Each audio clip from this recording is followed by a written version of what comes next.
Hello, I'm the Eternal Newbie. The extra L is for lapse, as in a lapse or pause in Dungeons & Dragons can lead to the most interesting of things.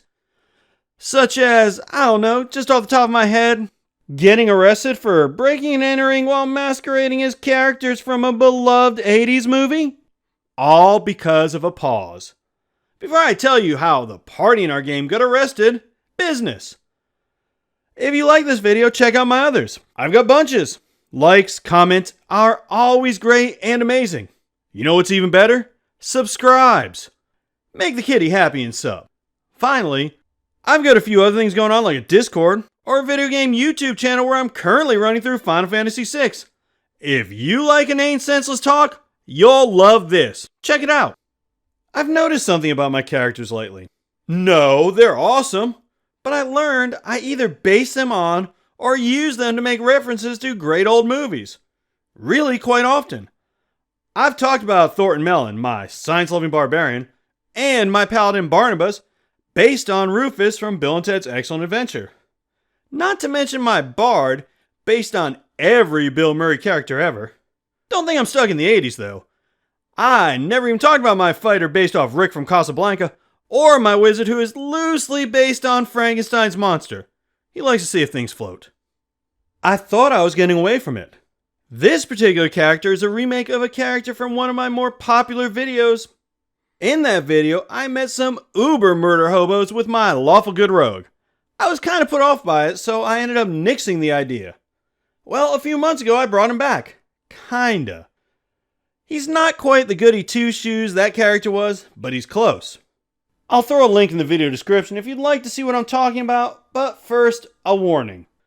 It was one of my earlier videos, so the production value isn't the high standard you've come to expect from the Eternal Newbie. Not to say that Bass, my current rogue, didn't run into problems. In his first mission, he had to have a talking with an overzealous barbarian who is torturing kobolds for fun. But for the most part, he's had it easy. He's a half-elf, and he's good at talking. Don't worry, no convincing John clip this time. For this mission, we were chasing some kids who'd stolen some magical items and had managed to track down one of the kids' houses. He wasn't home, but when the wizard sent his familiar in, it caught somebody ransacking the place. Knowing this can't be a coincidence, most of us enter. The tiefling stayed outside. This creature turns out to be a skulk, which is an invisible menace, which is way better than the Phantom Menace. But then again, what isn't? We managed to take it down easily enough once the druid cast fairy fire on it. That's when things took a turn. A neighbor noticed the tiefling skulking around outside. The neighbor asks, "What are you doing?" I don't know if the player was AFK or not, but he doesn't answer. The DM gave him like 5 seconds and nada. This is a problem because not only are we actually breaking into this lady's house, but in this town, non-humans are not too trusted. Yeah, they're a bunch of racist jerks.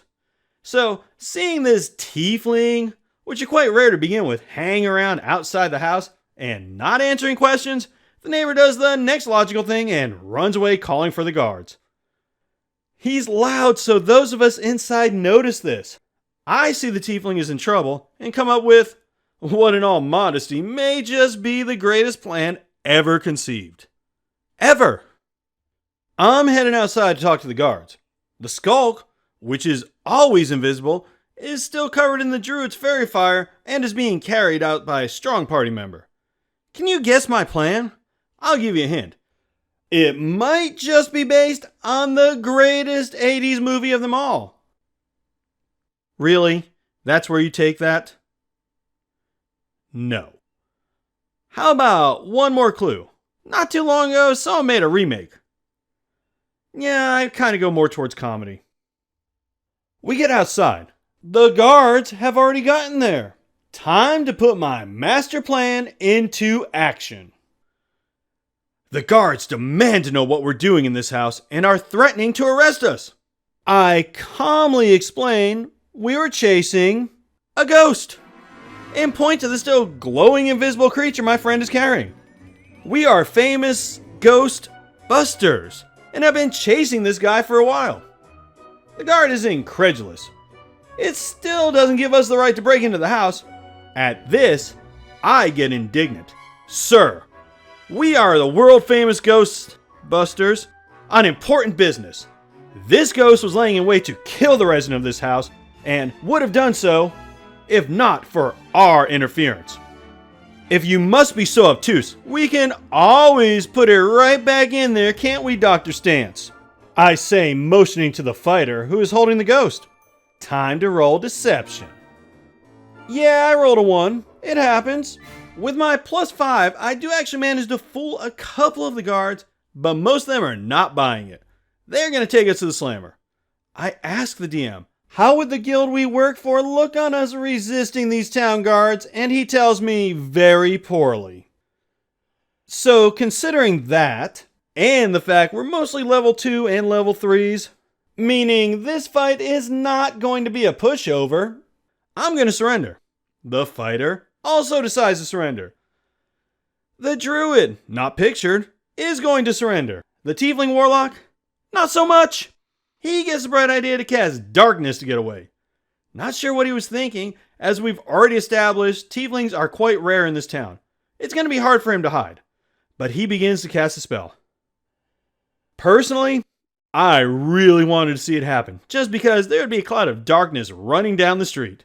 But the DM has us roll initiative, and a few of the guards go before the warlock, tiefling, and manage to chain him up. During the battle, the rest of us stood calmly with our hands up. I was confident I could talk my way out of this, and surprisingly, I actually did. I rolled pretty good, and most of us get off with a suspended fine. I convinced the guard captain to suspend the fine as a reward for catching the evil, ghostly peril. The tiefling was the only one that had to pay. It was fun listening to him try and talk his way out of it. You are accused of casting a spell on city guards. A very serious offense. I wasn't casting a spell on the guards, I was casting it on myself. Aha! So you admit you were casting a spell? Yeah, I was gonna cast darkness on myself. Ho! So you were gonna use magic to escape? Well, yeah, but I wasn't gonna hurt anyone, so I'm innocent. He got a large fine. We got through the rest of the mission pretty easy. I did get to throw in one more Ghostbuster reference as we were fighting the big bad. He had a couple more skulks with him. Remember the invisible dudes? When the party took them out, I called him out for being a complete fool. After all, what kind of idiot attacks the world famous Ghostbusters with ghosts? We took him down. Then a really annoying armor that I didn't even come close to hitting. It's 18 AC. Hooray for teamwork. We recovered the magical items, found the kids, mission accomplished. So yeah, I guess I'm kinda one-trick pony in Dungeons & Dragons. Luckily, that one trick has a lot of different avenues to be discovered, and for the most part, people seem to really like it. Well, except for poor Barnabas, who fell flat. What about you? Do you have a go-to thing for your role-playing characters? Let me know in the comments. Thanks for watching, and as always, play your character. Don't let your character play you.